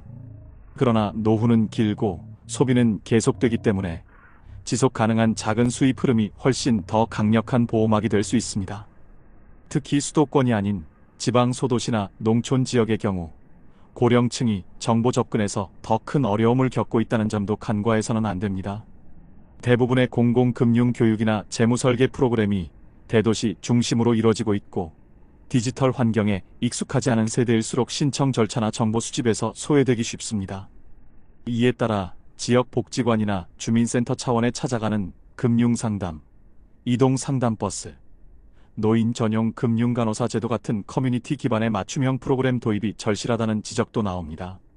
이미 영국에서는 지방 고령자들을 위한 모바일 머니 어드바이저 서비스가 운영 중이며 상담사가 집으로 직접 찾아가서 연금, 부동산, 의료 관련 재무 상태를 점검하고 조언하는 시스템이 효과를 보고 있습니다. 한국도 이러한 모델을 참고하여 고령층 눈높이에 맞는 서비스 설계를 고민해야 할 시점입니다. 작은 변화들이 모이면 우리는 노후를 바꾸는 큰 흐름을 만들 수 있습니다. 지금이 바로 그 출발점입니다. 물 한 그릇을 나누던 그날처럼 따뜻함 하나면 우리는 다시 일어설 수 있습니다. 여러분, 오늘 영상에서 보신 것처럼 비슷한 출발선에서 시작했지만 전혀 다른 노후를 맞이한 두 사람이 있었습니다. 한 사람은 노후의 고독과 가난 속에서 하루하루를 버텨내고 있고 다른 한 사람은 작지만 단단한 준비 덕분에 평온한 하루하루를 살아가고 있죠. 무엇이 그 갈림길을 만들었을까요? 그 차이는 아주 작은 선택들이었습니다. 돈을 다 쓰고 난 뒤에야 후회하는 소비보다 미리 나눠서 아껴 쓰는 습관, 남들에게 보이기 위한 투자보다 내 삶에 꼭 필요한 준비, 그리고 무엇보다 힘들다고 혼자 견디지 않고 손을 내밀 줄 아는 용기. 여러분, 아직 늦지 않았습니다.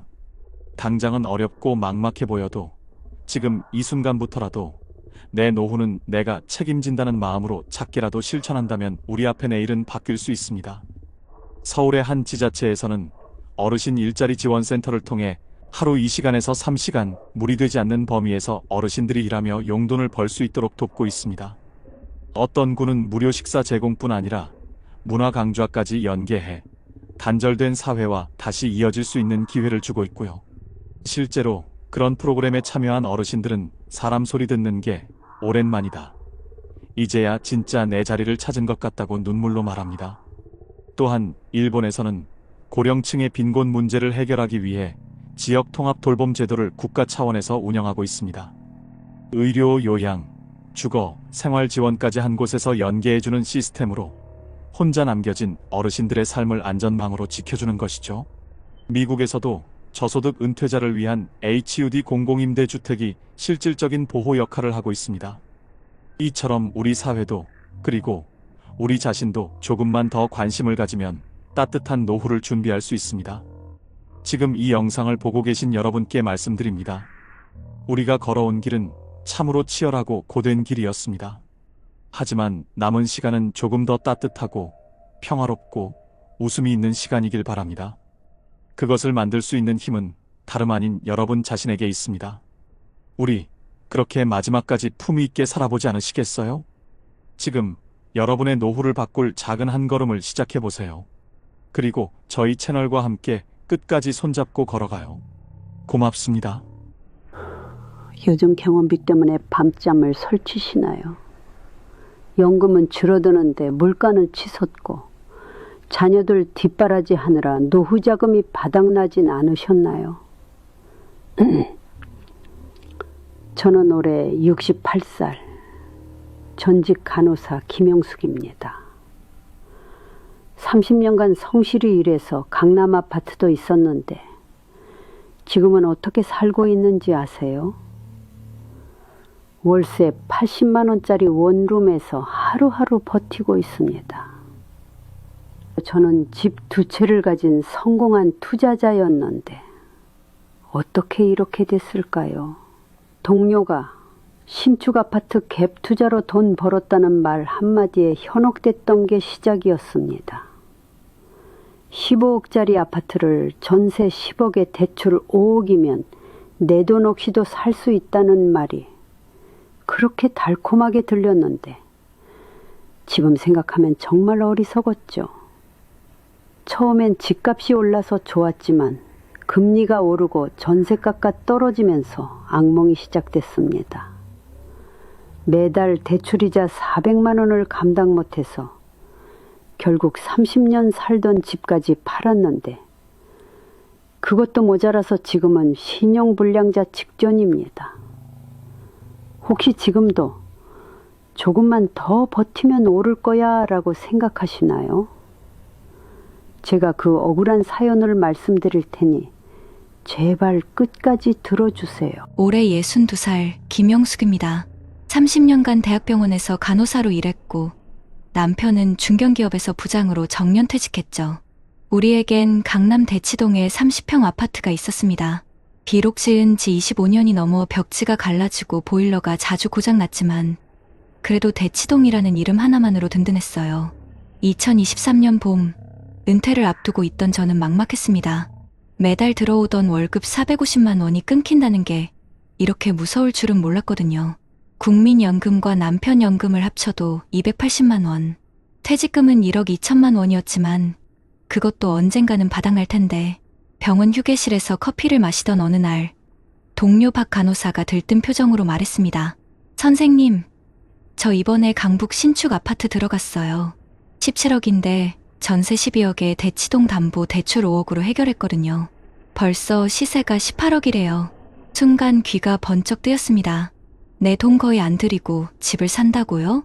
그날 밤 남편에게 조심스럽게 꺼냈습니다. 거실 탁자 위에 계산기를 놓고 앉아있던 남편은 고개를 저었어요. 여보, 위험한 거 아니야?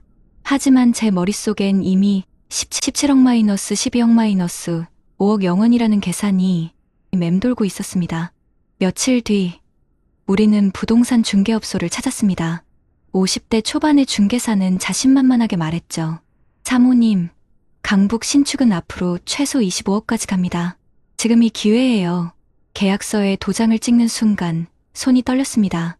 하지만 곧 2채의 집주인이 된다는 생각에 가슴이 벅차올랐어요. 처음 6개월은 꿈만 같았습니다.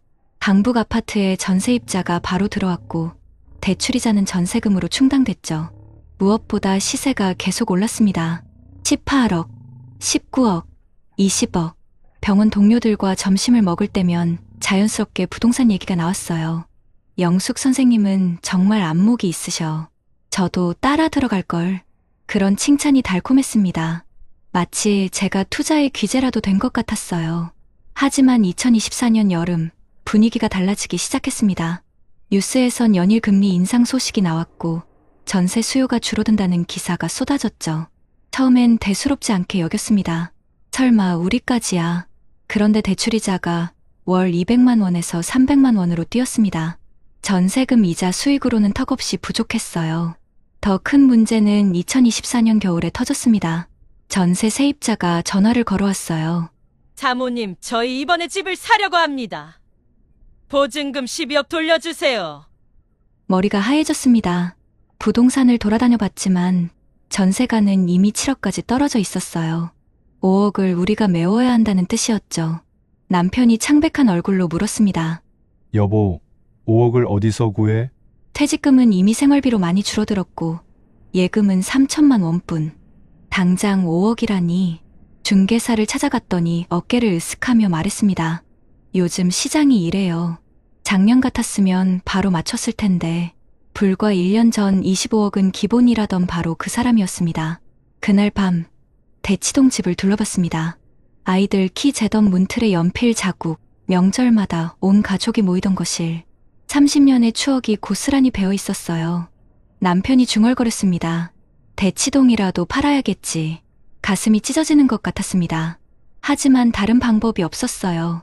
조금만 더 버티면 다시 오를 거야. 제가 남편을 설득했습니다. 아니, 스스로를 설득하려 했던 것 같아요. 우리는 은행에서 5억을 추가 대출받아 전세금을 돌려줬습니다. 그 순간부터 지옥이 시작됐어요. 매달 나가는 이자만 350만 원. 연금 280만 원으로는 턱없이 부족했죠. 통장을 펼쳐보던 남편의 손이 떨렸습니다. 여보, 매달 70만 원씩 적자야. 이러다 1년도 못 버텨. 생활은 빠르게 무너졌습니다. 마트에 가면 고기 코너는 아예 지나쳤고 장바구니엔 콩나물과 두부만 담았어요. 손녀가 놀러와서 할머니 아이스크림 사주세요 할 때 지갑을 열 수 없다는 게 그렇게 서러웠습니다. 더 참담한 건 시세였어요. 강북 아파트는 20억에서 15억, 14억, 급기야 13억까지 떨어졌습니다. 매일 아침 부동산 앱을 확인하는 게 고문 같았어요. 2025년 봄, 더는 버틸 수 없었습니다. 결국 대치동 집을 내놨어요. 중개사는 냉정하게 말했죠. 금매 아니면 안 나갑니다. 10억 5천에 내놔야 겨우 거래될 거예요. 15억은 받을 줄 알았던 집을 10억 5천에. 하지만 선택의 여지가 없었습니다. 계약서에 도장을 찍던 날, 제 손은 덜덜 떨렸어요. 30년 살던 집을 떠나는 날, 현관문을 나서며 뒤돌아봤습니다. 낡았지만 정든 우리 집. 눈물이 왈칵 쏟아졌어요. 대치동 집을 판 돈으로 대출금을 갚고 난이 남은 건 2천만 원뿐이었습니다. 우리는 신림동의 작은 빌라로 이사했어요. 보증금 1억 5천, 월세 80만 원. 첫 달 월세를 낼 때 통장에서 80만 원이 빠져나가는 걸 보며 무너져 내렸습니다. 평생 남의 집 월세를 낸 적 없던 제가 68살에 월세살이를 시작한 거예요. 마트에서 병원 후배를 만났을 때였습니다. 선생님, 강북 아파트는 어떠세요? 저는 억지로 웃으며 대답했어요. 아, 네. 잘 지내고 있어요. 집을 다 잃고 월세살이 한다는 말은 차마 할 수 없었습니다. 그런데 더 큰 시련이 기다리고 있었어요. 강북 아파트도 결국 처분해야 했습니다. 매달 대출이자를 낼 수 없었거든요. 13억에 금매로 내놨지만 11억 8천에 겨우 팔렸습니다. 17억에 산 집을 11억 8천에 판 거예요. 대출금을 다 갚고 나니 손에 쥔 건 아무것도 없었습니다. 아니, 오히려 마이너스였죠. 지금 우리 부부의 전 재산은 빌라 보증금 1억 5천만 원과 통장에 800만 원이 전부입니다. 매달 월세 80만 원, 관리비 15만 원, 생활비, 연금 280만 원으로는 빠듯해요. 어제는 남편이 편의점 아르바이트를 알아보러 나갔습니다. 70살 남편이 최저시급 1,030원을 받으며 일해야 하는 현실. 제가 만든 거예요. 밤마다 후회가 밀려옵니다. 그때 욕심 부리지 않았다면, 대치동 집만 지켰다면, 지금쯤 재건축으로 새 아파트에서 편히 살고 있을 텐데. 하지만 이미 엎질러진 물입니다. 며칠 전 손녀가 놀러 왔어요. 아이가 제 손을 잡으며 말했습니다. 할머니 집 좁아졌어요. 전에 집이 더 좋았는데. 순간 눈물이 핑 돌았지만 억지로 웃으며 대답했어요. 그래도 할머니는 너랑 같이 있어서 행복해. 그게 진심이었습니다. 집은 잃었지만 가족은 여전히 곁에 있으니까요. 요즘 저는 동네 복지관에서 자원봉사를 합니다. 저보다 더 어려운 어르신들을 보며 깨달았어요. 건강하게 일할 수 있다는 것만으로도 감사하다는 걸. 남편도 달라졌습니다. 편의점 일을 시작한 뒤로 오히려 표정이 밝아졌어요. 여보, 일하니까 사는 것 같아. 집에만 있을 때보다 훨씬 좋아. 비록 작은 빌라지만 저녁마다 된장찌개 끓여놓고 남편을 기다리는 일상. 그게 이제는 소중합니다. 제 이야기를 들으신 분들께 간절히 부탁드립니다. 노후 자산에 욕심 부리지 마세요. 특히 담보대출로 투자하는 건 절대 금물입니다. 남의 성공담에 현혹되지 마세요. 그 사람에겐 운이 따랐을 수도 있고 숨겨진 조건이 있을 수도 있습니다. 무엇보다 지금 가진 것의 소중함을 아세요. 저처럼 다 잃고 나서야 깨닫지 마시고요. 오늘도 저는 80만 원짜리 월세방에서 하루를 시작합니다. 하지만 포기하지 않았어요. 아직 건강하고 사랑하는 가족이 있으니까요. 혹시 지금 투자 욕심에 흔들리고 계신가요? 제 빈 통장을 보여드리고 싶습니다.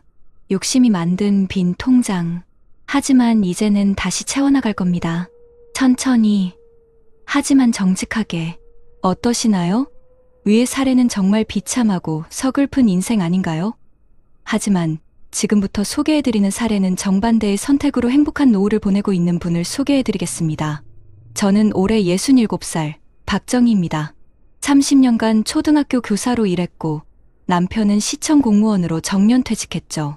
우리도 서울 노원구에 32평 아파트가 있었습니다. 지은 지 20년 넘은 낡은 아파트였지만 우리 가족의 보금자리였어요. 2023년 봄, 은퇴를 앞두고 저도 불안했습니다. 하지만 저는 앞선 사례의 김영숙 씨와는 다른 선택을 했죠. 교무실에서 동료 교사가 흥분된 목소리로 말했습니다. 정희 선생님, 저 이번에 갭 투자로 집 샀어요. 대출받아서 전세 끼고 들어갔는데 벌써 시세가 올랐대요. 순간 귀가 솔깃했지만 저는 조용히 물었습니다. 그래? 대출이자는 감당할 만해? 아, 그게 좀 부담스럽긴 한데 집값이 계속 오르니까 괜찮을 거예요. 그날 저녁 남편에게 그 얘기를 했더니 남편이 진지하게 말했어요. 여보, 우리는 이미 집이 있잖아. 욕심내지 말자. 사실 저도 같은 생각이었습니다. 우리에겐 이미 충분했으니까요. 대신 저희는 다른 준비를 시작했습니다. 먼저 저희의 노후 자산을 꼼꼼히 계산해봤어요. 제 교원연금 월 220만 원, 남편 공무원연금 월 180만 원. 이것만으로도 매달 400만 원의 고정 수입이 있었고 여기에 평생 아껴 모은 저축 2억 원이 있었습니다. 저희 공무원 부부는 퇴직금이 없는 대신 이렇게 성실하게 부어온 연금과 저축만으로도 충분하다고 생각했어요. 은행 상담사를 만나 조언을 구했습니다. 선생님, 연금이 탄탄하시네요. 목돈은 안전하게 나눠서 관리하시는 게 좋겠습니다. 우리는 1억 5천은 정기예금에 나머지 5천만 원은 비상금으로 보통예금에 넣어두었습니다. 2024년 주변에서 갭 투자 열풍이 불었습니다. 친구들 모임에서도 그 얘기뿐이었어요. 정희야, 너도 해봐. 지금이 기회야. 하지만 저는 웃으며 고개를 저었습니다. 난 지금도 충분해. 욕심내다 잃을까봐 무서워. 실제로 불안한 소식들이 들려왔어요. 금리가 오르고 전세가가 떨어진다는 뉴스가 연일 나왔죠. 그때 남편이 제안했습니다. 여보, 우리 집 리모델링이나 하자. 낡은 곳도 고치고. 좋은 생각이었어요. 3천만 원을 들여 화장실과 주방을 새로 했습니다.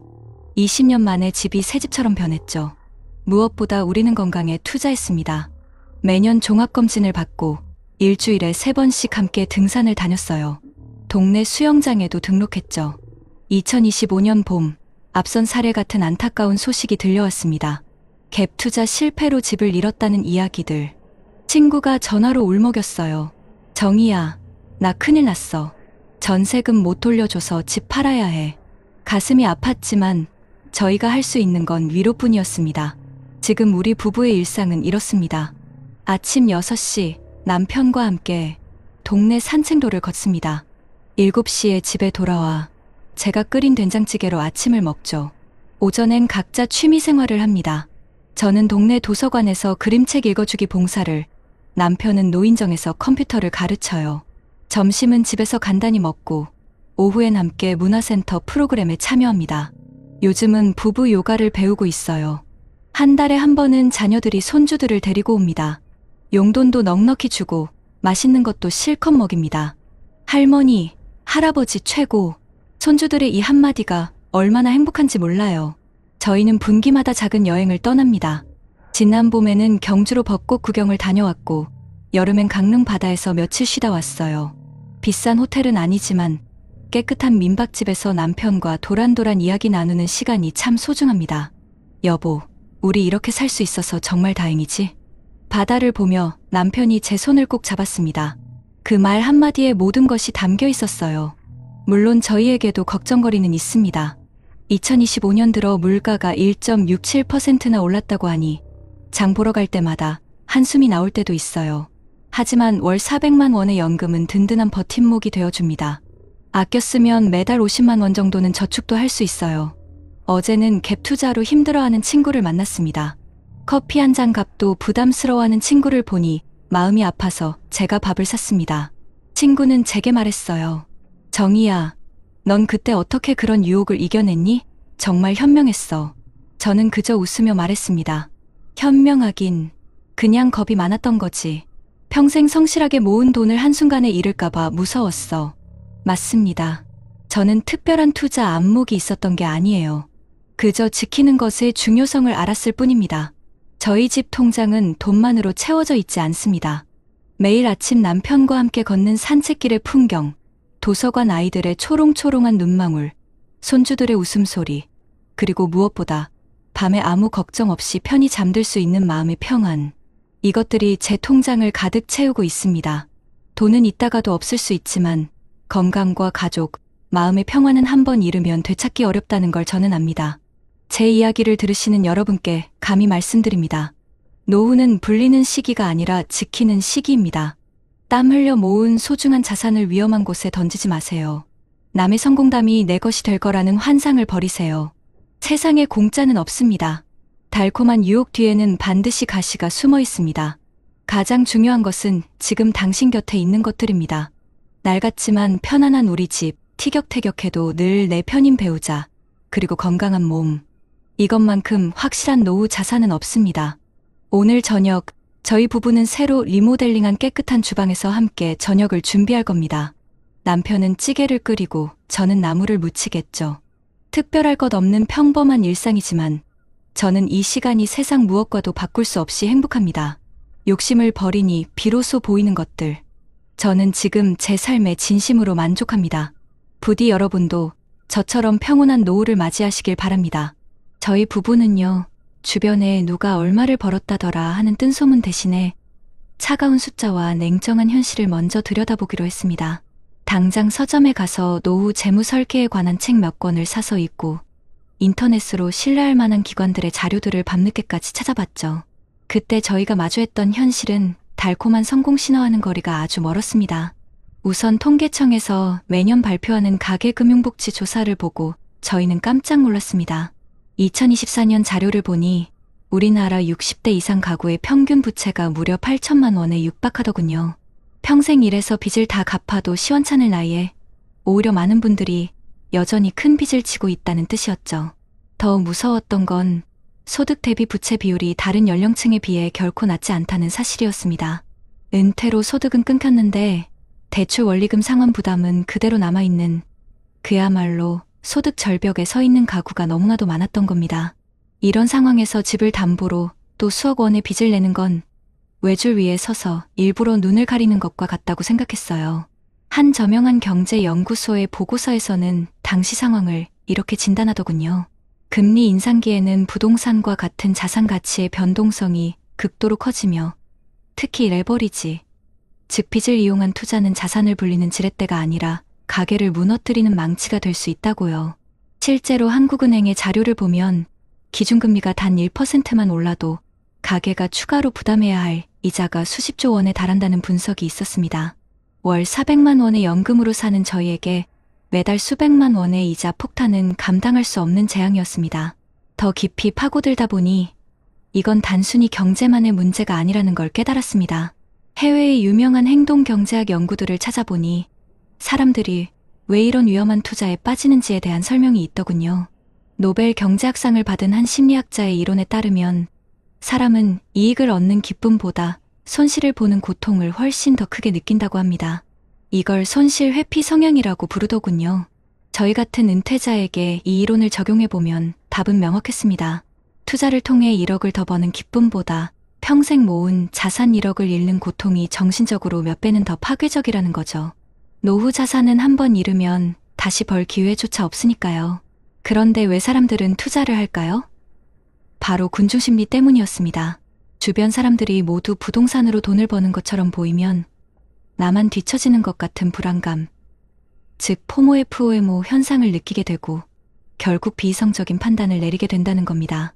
한국보건사회연구원의 한 보고서에서도 비슷한 지적이 있었습니다. 우리나라 노년층이 금융사기나 고위험 투자에 취약한 이유 중 하나로 사회적 관계망에서 오는 압박감을 꼽았습니다. 친구 따라 강남 가듯 옆집 사람이 투자로 성공했다는 말 한마디에 평생 모은 노후 자금을 섣불리 던지는 경우가 비일비재하다는 분석이었죠. 그 글을 읽으며 남편과 저는 서로의 얼굴을 마주봤습니다. 여보, 우리 친구들 이야기에 흔들리지 말고 우리만의 원칙을 세우자. 첫째, 노후 자산으로는 절대 빚을 내지 않는다. 둘째, 모르는 분야에는 절대 투자하지 않는다. 셋째, 우리 집은 투자의 대상이 아니라 우리 삶의 터전임을 잊지 않는다. 그날 밤, 저희는 꽉 찬 통장을 만드는 것보다 텅 빈 마음으로 잠들지 않는 것이 훨씬 더 중요하다는 사실을 가슴 깊이 새겼습니다. 그래서 저희는 뜬구름 잡는 투자 계획서 대신 낡은 우리 집의 리모델링 견적서를 받아 들었던 겁니다. 모래 위에 성을 쌓기보다 우리가 가진 단단한 성을 더 아늑하고 튼튼하게 보수하는 쪽을 선택한 거죠. 그렇다면 여러분, 저처럼 특별한 연금이 없거나 이미 경제적 어려움에 처한 분들은 어떻게 해야 할까요? 그저 한숨만 쉬며 운명을 탓해야 할까요? 절대 그렇지 않습니다. 제가 은퇴를 준비하며 알게 된 사실은 우리가 몰라서 찾아가지 못할 뿐, 대한민국 정부와 우리 동네 지자체에는 생각보다 든든한 안전망글이 마련되어 있다는 겁니다. 전문가들은 이구동성으로 말합니다. 노후 위기의 첫 번째 해결책은 고립에서 벗어나 도움을 요청하는 용기라고요. 우선 빚이나 재무 문제로 밤잠을 설치는 분들이 계시다면 당장 서민금융진흥원의 문을 두드려 보세요. 이곳은 나라에서 운영하는 기관이라 광고나 상품 판매 걱정 없이 내 상황을 솔직하게 털어놓을 수 있는 곳입니다. 노후준비 종합상담을 신청하면 전문가가 1대1로 만나서 내 부채 상황을 분석해주고 이자를 줄일 수 있는 채무 조정 방법이나 정부의 저금리 대출 상품을 연결해줍니다. 혼자 끙끙 앓으면 절망밖에 보이지 않지만 전문가와 함께 재무 계획을 다시 세우면 아직 길이 있구나 하는 희망을 찾을 수 있습니다. 집 문제도 마찬가지입니다. 저처럼 낡았지만 소중한 내 집 한 채가 전 재산인 분들이 많으시죠. 이 집을 담보로 위험한 투자를 할 게 아니라 나라에서 보증하는 주택연금 역저당을 활용하는 것이 현명한 방법입니다. 만 55세 이상이면 내 집에 평생 살면서 집값을 담보로 매달 연금을 받을 수 있는 제도죠. 한 재무 전문가는 자녀에게 집을 물려주려는 생각 때문에 노후를 빈곤하게 보내는 것이야말로 자녀에게 가장 큰 마음의 짐을 안겨주는 것이라고 강조합니다. 부모가 안정된 노후를 보내는 것이야말로 최고의 상속이라는 뜻이죠. 또한 각 구청마다 있는 주거안심종합센터에 방문하면 전월세 보증금 문제에 대한 법률 상담을 무료로 받거나 저렴한 공공임대주택 정보를 얻을 수도 있습니다. 이런 정보 하나가 절망의 끝에서 우리를 건져 올리는 동아줄이 될 수 있습니다. 이러한 노력은 비단 우리나라만의 고민이 아닙니다. 우리보다 먼저 초고령 사회를 맞이한 해외 국가들의 사례를 보면 더 다양한 해법을 찾을 수 있습니다. 예를 들어 일본에는 지역 포괄지원센터 디바오코어주연센터라는 곳이 전국 모든 지자체에 설치되어 있습니다. 이곳은 어르신들의 만능 해결사 같은 곳이에요. 재무 상담은 물론 건강, 복지, 법률 문제까지 한 곳에서 종합적으로 상담하고 해결책을 찾아줍니다. 어르신 한 분이 고립되지 않도록 지역사회가 촘촘한 그물망이 되어주는 거죠. 독일의 사례는 더욱 인상적입니다. 다세대 공존주택이라는 주거 모델이 활성화되어 있는데요. 한 건물에 노년층과 젊은 부부, 아이들이 함께 어울려 사는 방식입니다. 어르신들은 저렴한 주거비로 안정적인 생활을 하고 맞벌이 부부의 아이들을 돌봐주며 활력을 얻습니다. 젊은 세대는 육아 부담을 덜고 아이들은 자연스럽게 어른을 공경하는 법을 배우죠. 이렇게 세대가 서로의 부족함을 채워주며 외로움과 경제적 어려움을 함께 극복하는 모습은 우리 사회가 나아가야 할 방향을 보여줍니다. 결국 핵심은 이것입니다. 혼자 해결하려 하지 않는 것, 그리고 욕심을 내려놓는 것. 정부와 지자체의 정책들은 든든한 울타리입니다. 하지만 그 울타리 안으로 들어가는 첫걸음은 바로 우리 자신이 떼어야 합니다. 지금 당장 스마트폰으로 여러분이 사시는 동네의 구청이나 행정복지센터 홈페이지에 들어가 보세요. 어르신 지원 메뉴만 눌러봐도 우리가 몰랐던 수많은 정보들이 있을 겁니다. 위험한 투자 설명회 대신 나라에서 운영하는 금융복지상담센터의 문을 두드리세요. 여러분의 평온한 저녁이 불확실한 대박의 꿈보다 훨씬 더 소중합니다. 부디 그 평온함을 지켜내시길 진심으로 바랍니다. 한평생 허리 굽혀 무엇을 주었나 돌아보니 어떤 이는 모래알을 쥐었다가 바람에 흩날리고 어떤 이는 작은 옹기를 품었다가 마음을 데웁니다. 욕심이란 이름의 씨앗은 가시덤불을 키워내고 만족이란 이름의 씨앗은 그늘 짙은 나무를 키웁니다. 황혼의 문턱에서 텅 빈 통장이 아닌 꽉 찬 마음을 남기는 삶, 그것이 우리가 평생토록 가꿔야 할 진짜 행복이었습니다. 오늘 우리는 리 씨처럼 너무나 다른 두 분의 삶을 만났습니다. 한 분은 조금만 덜하는 한순간의 욕심에 평생을 바쳐 쌓아 올린 성을 한꺼번에 잃어버렸습니다. 그분이 잃은 것은 단순히 집 두 채와 돈이 아니었습니다. 평생 성실하게 살아왔다는 자부심, 남편 앞에서 당당했던 아내의 미소, 그리고 손주에게 아이스크림 하나 마음껏 사주지 못하는 할머니의 서러운 마음이었습니다. 차가운 월세방에서 밤마다 되새기는 메아리 없는 후회는 빈 통장보다 더 아프게 그분의 가슴을 파고들었을 겁니다. 하지만 다른 한 분은 이만하면 충분하다는 작은 만족을 선택했습니다. 남들이 더 높은 곳을 향해 달려갈 때 그분은 곁에 있는 남편의 손을 잡고 낡은 집을 쓸고 닦았습니다. 그분의 통장은 돈이 아니라 남편과 함께 걷는 아침 산책길의 풀냄새와 손주들의 제잘거리는 웃음소리, 그리고 어떤 걱정도 없이 깊이 잠들 수 있는 밤의 고요함으로 가득 차 있었습니다. 그분은 돈으로 살 수 없는 세상 가장 값진 부자가 되셨던 겁니다. 사랑하는 우리 어머님, 아버님, 지금 여러분의 손에는 무엇이 쥐어져 있나요? 혹시 바람에 흩날릴 모래알을 더 걸어모으기 위해 곁에 있는 소중한 온기를 놓치고 있지는 않으신가요? 괜찮습니다. 아직 늦지 않았습니다. 우리는 오늘 두 분의 삶을 통해 배웠습니다. 행복은 더 많은 것을 가져서 얻는 것이 아니라 지금 내 곁에 소중한 것들을 지켜내는 일이라는 것을요. 부디 주름진 서로의 손을 더 따뜻하게 잡아주시고 당신이 있어서 다행이야라는 말을 아끼지 마세요. 가장 훌륭한 노후 준비는 1억 원짜리 주식이 아니라 1분이라도 더 나누는 진심 어린 대화입니다. 가장 안전한 투자는 부동산이 아니라 서로의 건강을 살피는 따뜻한 관심입니다. 오늘 밤 잠자리에 드시기 전 거울 속 당신의 얼굴을 한번 들여다보세요. 그 얼굴에 새겨진 깊은 주름 하나하나가 당신이 얼마나 치열하게 살아오셨는지를 말해주고 있습니다. 자식들을 위해, 가정을 위해 평생을 바친 당신의 고귀한 삶에 고개 숙여 존경을 표합니다. 평생 고생 많으셨습니다. 정말 애쓰셨습니다. 당신은 그 누구보다 행복할 자격이 있는 세상에서 가장 귀한 분입니다. 부디 당신의 남은 날들이 걱정이 아닌 평안으로, 후회가 아닌 감사로 가득하기를 진심으로 기도하겠습니다.